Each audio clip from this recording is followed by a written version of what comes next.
안녕하십니까. 부동산 파헤치기 부파입니다. 지난 시간에는 요즘 상승세를 타고 있는 상계 주공단지들에 대한 가격 비교를 해봤고요. 오늘은 예고해드린 대로 잠실 트리지움에 대한 분석과 전망을 해보겠습니다. 잠실 트리지움은 정부의 6.17 부동산 정책에 의해서 토지거래 허가구역으로 지정된 그런 단지인데요. 따라서 현재 분위기와 앞으로의 전망, 그리고 리센츠, 엘스, 파크리오 등 주변 4개 단지들과 실거래 가격을 비교해 보겠습니다. 그리고 참고로 다음 시간에는 송파 방이동에 위치한 올림픽 선수촌 단지에 대한 분석과 앞으로의 전망을 해보겠습니다. 따라서 구독과 좋아요 부탁드리면서 오늘 영상 출발하겠습니다. 그럼 먼저 잠실 트리지움에 대한 위치부터 알아보겠습니다. 바로 여기가 2호선 잠실 세내역이 되겠고요. 오른쪽은 2호선과 8호선이 지나는 잠실역, 그리고 왼쪽은 2호선과 9호선 종합운동장역이 되겠습니다. 잠실 트리지움은 바로 여기에 이렇게 위치를 하고 있습니다. 따라서 잠실 세내역과는 초역세권 단지라고 보시면 되고요. 잠실역도 도보로 충분히 접근할 수 있는 그런 위치입니다. 또한 잠실 트리지움은 단지 내에 버들초등학교와 영동일 고등학교가 위치를 하고 있어서 학세권 단지라고 보시면 되고요. 학생들이 있는 가정에서 거주하기가 아주 편리하고 선호하는 그런 단지라고 보시면 되겠습니다. 항공사진으로 한번 보실까요? 바로 여기가 잠실 트리지움이 되겠고요. 바로 옆에가 잠실 세내역이 되겠습니다. 그리고 잠실 트리지움 바로 옆에는 레이크 팰리스가 이렇게 위치를 하고 있고요. 길 건너편으로는 잠실 주공 5단지, 리센츠, 엘스가 나란히 자리를 잡고 있습니다. 그리고 트리지움 주변으로는 석촌호수, 올림픽공원과 한강공원, 종합운동장 등 녹지 공간이 아주 풍부해서 환경적으로도 쾌적한 그런 단지라고 보시면 되겠습니다. 다음은 잠실 트리지움에 대한 일반 현황을 알아보겠습니다. 준공연월은 지난 2007년 8월이고요. 따라서 현재 13년차 구축이라고 보시면 되겠습니다. 단지 규모는 총 46개 동에 3,696세대이고요. 층수는 19층에서 32층까지 이렇게 이루어졌습니다. 평형은 25평에서 54평까지 4개 평형으로 구성이 됐습니다. 용적률은 274%, 건폐율은 14%, 그리고 세대당 주차 대수는 1.3여 대고요. 난방은 지역난방과 열병합을 사용하고 있고 현관 구조는 모두 계단식으로 이루어졌습니다. 건설사는 GS건설, 현대건설, 현대산업개발 등 3개 건설사에서 건축을 했습니다. 다음은 잠실 트리지움에 대한 평형별 현황을 알아보겠습니다. 먼저 세대수인데요. 25평은 740세대, 33평은 2402세대, 그리고 43평은 330세대, 54평은 224세대로 이루어졌습니다. 따라서 전체적으로는 3,696세대의 대규모 단지라고 보시면 되겠습니다. 침실과 화장실을 보면 25평과 33평은 침실 3개와 화장실 2개로 이렇게 구성이 됐고요. 43평과 54평은 침실 4개와 화장실 2개로 이렇게 배치가 됐습니다. 평형별 대략적인 재산세를 보면은 25평은 252만원, 33평은 317만원, 43평은 392만원, 그리고 54평은 448만원 정도의 재산세가 부과된다고 보시면 되겠습니다. 종합부동산세를 보면 25평은 해당 사항이 없고요. 33평은 41만원, 43평은 95만원, 그리고 54평은 166만원 정도의 종부세가 나온다고 보시면 되겠습니다. 대략적인 월평균 관리비를 보면 25평은 19만원, 33평은 27만원, 43평은 36만원, 그리고 54평은 47만원 정도의 월평균 관리비가 나온다고 보시면 되겠습니다. 다음은 잠실 트리지움에 대한 지난 1년간 평형별 실거래 가격과 거래량을 알아보겠습니다. 먼저 25평입니다. 세대수는 740세대이고요. 작년 10월까지는 15억 중반대에서 거래를 보였지만 11월에 16억대로 상승을 했고 12월에는 17억 6천호로 최고가를 기록하는 강한 모습을 보였습니다. 하지만 금년 들어오면서 정부의 부동산 억제 정책과 코로나 사태가 맞물리면서 거래가 위축되고 가격도 약보합세를 보인 것으로 나타났습니다. 그러나 지난 6월에는 다시 상승 분위기로 전환되면서 거래가 늘고 17억 원대로 회복하는 급등세를 보였고요. 25평 현재 호가도 18억 5천 내외로 높게 형성되고 있습니다. 잠실 트리지움 25평은 지난 1년 동안 약 2억 원 정도가 상승한 것으로 나타났네요. 다음은 2402세대로 트리지움에서 가장 많은 세대수인 33평입니다. 작년 8월까지 17억 중후반대에서 거래를 보이다가 9월에 18억 원대로 진입을 했고 11월에는 19억 5천으로 오르면서 강한 상승세를 보였습니다. 그러나 금년 들어오면서 거래가 위축되고 가격도 하락세로 꺾이는 모습을 나타냈는데요. 지난 5월부터는 다시 거래가 들면서 6월 18일에는 20억 1천만 원으로 신고가를 경신하는 급등세를 보였고요. 33평 현재 호가도 21억 원 수준으로 아주 높게 형성되고 있습니다. 하지만 지난 6월 23일 토지거래 허가구역 시행일 이후로는 거래가 끊긴 것으로 나타났네요. 트리지움 33평은 지난 1년 동안 약 2억 5천만 원 이후로는 급등세를 보였습니다. 다음은 트리지움 43평 실거래 가격입니다. 43평은 세대수가 330세대로 상대적으로 적은 편이기 때문에 거래가 활발하지는 않은데요. 지난 1년간의 가격을 보면은 작년 9월까지는 19억 원대에서 거래를 보였지만은 한 달 뒤 10월에는 6건이 거래되면서 가격도 21억 6천으로 급등세를 나타냈습니다. 하지만 금년 초에는 거래가 위축되고 가격도 약보합세를 보였는데요. 지난 5월에 다시 21억대를 회복하면서 현재 호가도 22억 원 내외로 강하게 형성되고 있습니다. 마지막으로 54평인데요. 세대수는 224세대로 트리지움 평형 중에서 가장 적은 세대수입니다. 작년 11월까지는 22억대에서 24억대를 오가면서 등락폭이 큰 거래를 보이다가 12월에는 26억 4천원으로 급등하면서 최고가를 갈아치우는 강한 모습을 나타냈습니다. 그리고 금년 들어와서는 약보합세로 거래도 한산한 모습을 보였는데요. 얼마 전 6월에는 25억대를 다시 회복하면서 호가도 27억 5천만 원 내외로 높게 형성된 것으로 나타났습니다. 트리지움 54평은 지난 1년 동안 약 3억 원 정도가 오르는 급등세를 보였습니다. 지금까지 잠실 트리지움에 대한 평형별 실거래 가격을 알아봤는데요. 모든 평형에서 작년 하반기에 폭발적인 급등세를 보였고 금년 들어서는 코로나 등으로 거래가 다소 위축되면서 가격도 약보합세를 보인 것으로 나타났습니다. 하지만 지난 5월부터는 거래가 조금씩 회복세를 보이면서 가격도 상승 분위기로 전환되는 그런 모습입니다. 또한 모든 평형에 있어서 호가도 최고 가격을 상회하는 높은 가격으로 형성되고 있습니다. 그러나 앞에서 설명드린 것처럼 토지거래 허가구역 시행일인 지난 6월 23일 이후로는 단 한 건의 거래도 없는 것으로 나타났습니다. 다음은 잠실 트리지움 주변 단지들과 시세 비교를 해볼 텐데요.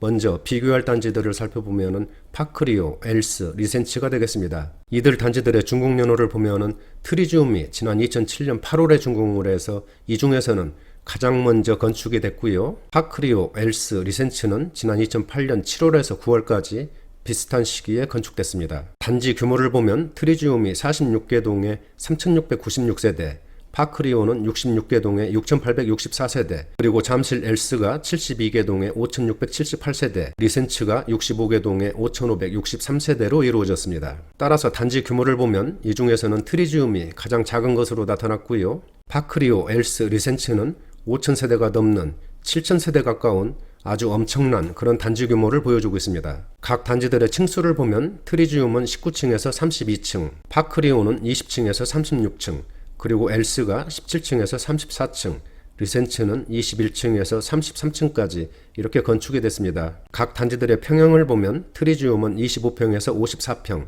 파크리오는 16평에서 52평, 그리고 잠실 엘스는 25평에서 45평, 리센츠는 12평에서 48평까지 이렇게 구성이 됐습니다. 그럼 지금 설명드린 3개 단지들과 실거래 가격을 비교해 보겠습니다. 먼저 25평인데요.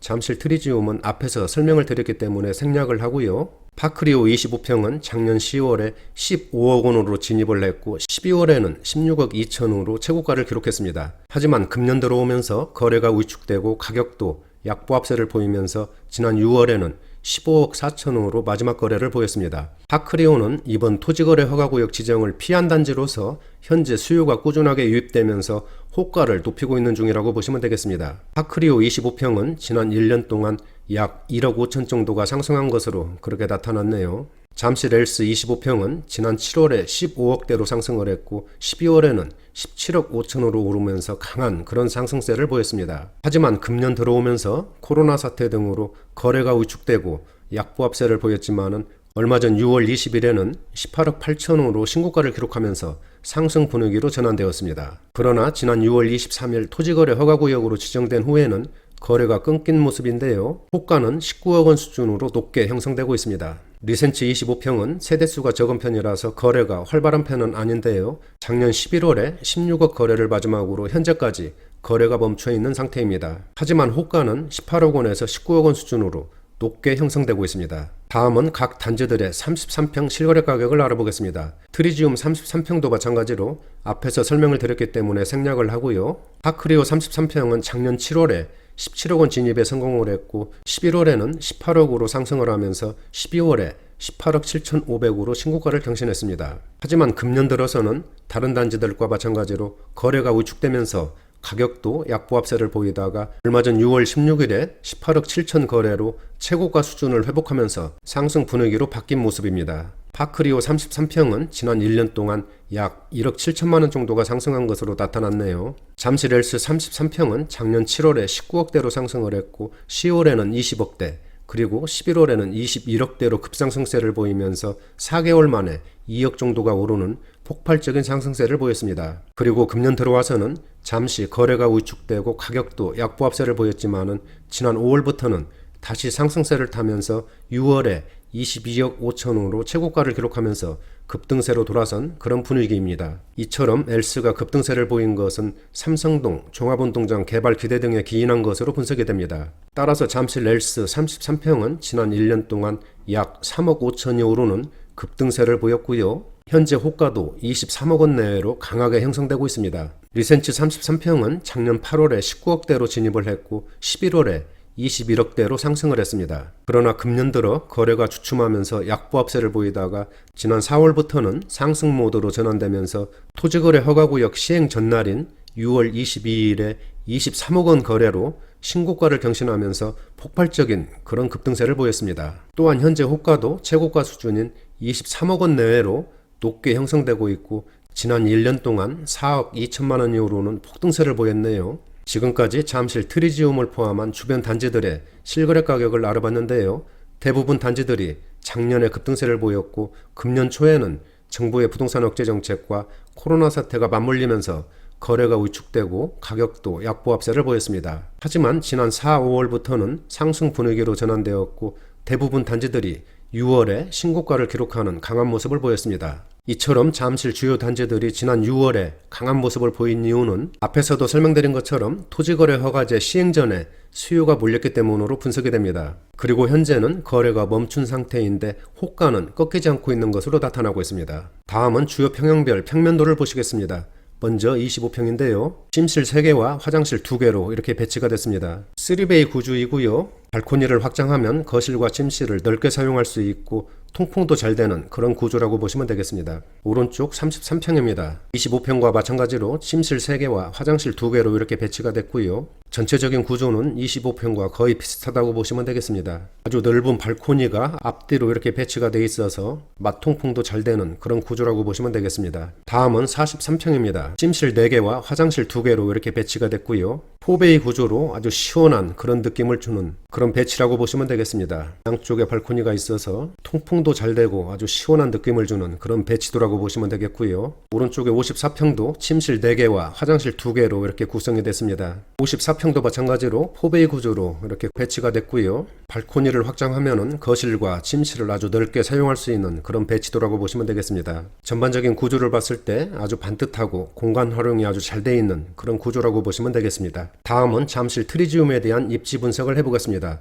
앞에서 설명드린 것처럼 지난 2007년 8월에 준공을 해서 현재 13년 차인 구축단지고요. 총 46개 동 3,696세대의 대단지라고 보시면 되겠습니다. 세 번째 학군을 보시면 단지 내 버들초등학교와 영동일고등학교가 위치한 학세권으로서 학생들이 있는 가정에서 거주하기가 아주 편리하고 선호하는 그런 단지라고 보시면 되겠습니다. 초등학교 배정은 단지 내에 위치한 버들초등학교고요. 중학교 배정은 엘스에 위치한 신천중, 리센츠에 위치한 잠신중, 그리고 종합운동장역에 인접한 정신여중 등에 배정이 된다고 보시면 되고요. 고등학교는 학군 내 배정이라고 보시면 되겠습니다. 네 번째는 강남, 광화문, 여의도 등 도심 업무지구를 편하게 접근할 수 있는 그런 직주근접의 입지고요. 다섯 번째는 교통인데요. 먼저 전철을 보시면은 2호선 잠실 세내역 초역세권이고 잠실역도 도보로 이용 가능한 그런 위치라고 보시면 되겠습니다. 이 밖에도 단지 주변으로 다양한 버스 노선이 지나고 있고요. 올림픽대로, 강변북로, 잠실대교 등 진출입이 편리한 그런 단지라고 보시면 되겠습니다. 여섯 번째로는 대형 쇼핑몰, 병원, 은행, 학원 등 주변 생활 인프라가 아주 발달되어 있어서 생활하기에 편리한 그런 입지라고 보시면 되겠습니다. 일곱 번째로는 올림픽공원, 석촌호수, 한강공원 등 녹지 공간이 풍부해서 환경도 쾌적한 그런 단지라고 보시면 되고요. 그리고 단지 내에 매미 근린공원이 위치하고 있고 조경도 아주 잘 돼 있기 때문에 산책이라든지 운동하기에 아주 편한 그런 단지라고 보시면 되고요. 8번째로는 삼성동 종합운동장 개발 등 주변 개발에 따른 수혜단지라고 보시면 되겠습니다. 그리고 단지 전체가 평지로 이루어진 것도 잠실 트리지움의 장점이 아닌가 이렇게 생각을 해봅니다. 다음은 잠실 트리지움에 대한 전망을 해보겠습니다. 앞에서 설명드린 것처럼 잠실 트리지움은 준공한 지 13년차 구축이지만 3,700여 세대의 대규모 단지이고요. 또한 트리지움 입지에 대해서는 더 이상 설명이 필요 없을 정도로 최상급이라고 하겠습니다. 따라서 그동안 꾸준한 상승세를 보였고 특히 작년에 폭발적인 급등세를 보이면서 대부분 단지들이 작년 말에 최고가를 기록한 것으로 나타났습니다. 그리고 금년 초 분위기를 보면 부동산 시장 위축으로 거래가 한산하고 가격도 약보합세를 보였지만은 지난 5월부터는 다시 거래가 조금씩 회복되면서 가격도 상승세로 돌아선 것으로 나타나고 있습니다. 특히 트리지움 33평은 얼마 전 6월에 20억 1000에 거래되면서 최고가를 기록하는 강한 모습을 보였습니다. 그러나 트리지움도 토지거래 허가구역으로 지정되면서 6월 23일 이후로는 거래가 끊긴 상태라고 보시면 되겠습니다. 하지만 호가는 꺾이지 않고 오히려 높게 형성된 것으로 파악되고 있습니다. 또한 수도권 규제지역의 확대로 시중의 유동성이 서울로 다시 몰리는 역풍선 효과가 나타나고 있어서 트리지움도 잠시 숨고르기 한 후에 방향을 잡을 것으로 이렇게 예상을 합니다. 그리고 트리지움 같은 경우에는 역세권, 학세권 등 입지가 워낙 좋고 마이스 개발 사업 등 주변에 대형 개발 호재가 기대되기 때문에 앞으로도 가격은 쉽게 꺾이지 않을 것으로 전망이 됩니다. 또한 1130조 원에 달하는 시중의 부동자금과 역대 최저금리도 부동산 시장 분위기를 견인할 수 있는 최고의 재료라고 할 수 있겠습니다. 따라서 지금은 성급한 대응보다는 시장 상황과 정부의 추가 대책 등을 차분하게 모니터링하면서 결정하시는 것이 바람직해 보입니다. 오늘은 여기서 마치도록 하고요. 다음 시간에는 송파 방해동에 위치한 올림픽 선수촌 단지에 대한 분석과 앞으로의 전망을 해보겠습니다. 나가시기 전에 구독과 좋아요 부탁드립니다. 감사합니다.